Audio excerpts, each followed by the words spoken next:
جو چیزیں میں آج آپ کو بتلانے لگا ہوں، اگر آپ نے ان چیزوں پر عمل کر لیا، ان کو سمجھ لیا اور ان کو آپ اپنی زندگی میں لے کے آگے، انشاءاللہ قیامت کے دن آپ بھی انہی لوگوں میں سے ہوں گے جو بغیر حساب کتاب کے جنت میں جائیں گے۔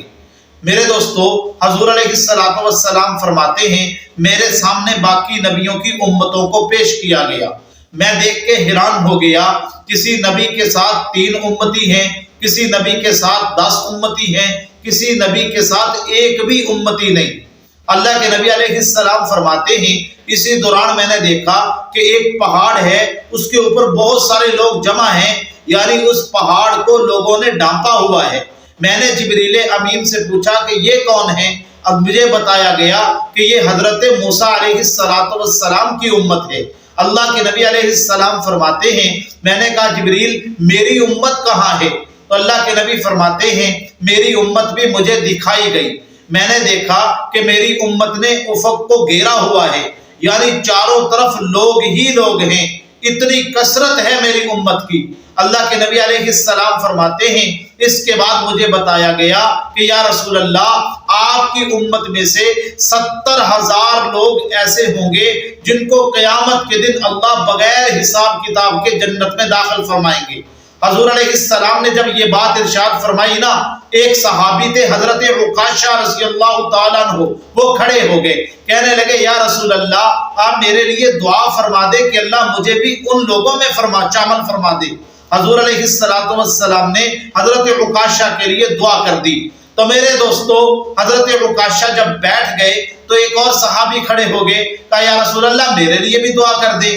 تو اللہ کے نبی نے یہ نہیں فرمایا کہ میں دعا نہیں کرتا، بلکہ حضور نے فرمایا کہ عکاشہ سبقت لے گئے، عکاشہ نمبر لے گئے، کیونکہ حضور اگر یہ سلسلہ شروع فرماتے تو پھر پتہ نہیں کہاں تک جا کے رکتا۔ تو بہرحال بغیر حساب کتاب کے جنت میں کون لوگ جائیں گے؟ اللہ کے نبی نے یہ ضرور بتلایا۔ اللہ کے نبی علیہ السلام نے فرمایا وَعَلَىٰ رَبِّهِمْ يَتَوَكَّلُونَ، میری امت کے وہ لوگ جو توکل کرتے ہیں، اللہ پر بھروسہ رکھتے ہیں، یہ توکل کرنے والے لوگ جو ہیں یہ جنت میں بغیر حساب کتاب کے جائیں گے۔ قرآن مجید کے اندر اللہ فرماتے ہیں وَمَا مِن دَابَّةٍ فِي الْأَرْضِ إِلَّا عَلَى اللَّهِ رِزْقُهَا، فرمایا دنیا کے اندر کوئی جاندار، کوئی جانور، کوئی حشرات الارض ایسا نہیں ہے جس کے رزق کا انتظام اللہ نہ کرتے ہو، جس کے رزق کا ذمہ اللہ نے نہ لیا ہو۔ اللہ ہر چیز کو رزق پہنچاتے ہیں، چاہے حشرات الارض ہو، چاہے جاندار ہو، چاہے جانور ہو، حتیٰ کہ چیونٹیوں کو ان کے بلوں تک اللہ رزق دیتے ہیں۔ تو جو رب ان چیونٹیوں کو رزق دیتے ہیں وہ اپنے بندوں کو کیسے رزق نہ دیں گے؟ اس لیے رزق والے معاملے کے اندر پریشان نہیں ہونا چاہیے، اللہ پہ بھروسہ رکھنا چاہیے۔ اللہ کہتے ہیں میرے بندے، فصل کے اندر دانا ڈالنا تیرا کام ہے، اس کو اگانا یہ تیرے خدا کا کام ہے۔ میرے دوستو، ہمارا کام یہ ہے جو اللہ نے ہمیں بتلایا ہے، ہم اسی کے مکلف ہیں، باقی رزق کے معاملات اللہ خود بخود بندے کے حل فرماتے ہیں۔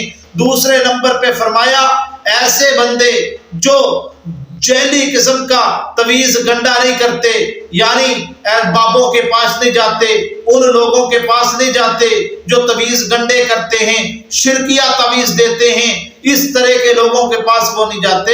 ہاں ایسا تویز جو قرآن و سنت کے مطابق ہو اس کو استعمال کرنا میرے دوستو جائز ہے، لیکن ایسا تویز اور دم جس کے اندر شرکیہ الفاظ ہوں، مثلا کالے علم کا تویز ہو گیا، یا ایسے بابے کے پاس لوگ جا رہے ہیں جو عیسائی ہے، مسلمان بھی نہیں ہے، آپ سوچیں وہ آپ کو کیا دے گا؟ تو اس طرح کے تعویذات کا شریعت کے اندر کوئی تصور نہیں ہے۔ اس طرح کے بندے بھی بغیر حساب کتاب کے جنت میں نہیں جائیں گے، اگر ان سے بچے پھر وہ جنت میں جائیں گے۔ اور تیسرے وہ جو بدشگونی لیتے ہیں، گھر کے اندر کوا بول گیا، پتہ نہیں کیا ہوگا، الو بول رہا ہے، یہ گھر ویران ہو جائے گا، برباد ہو جائے گا، اس طرح کی توہم پرستی، بدشگونی، یہ چیزیں جو ہیں ان سے جو بچیں گے اللہ ان کو بغیر حساب کتاب کے جنت میں داخل فرمائیں۔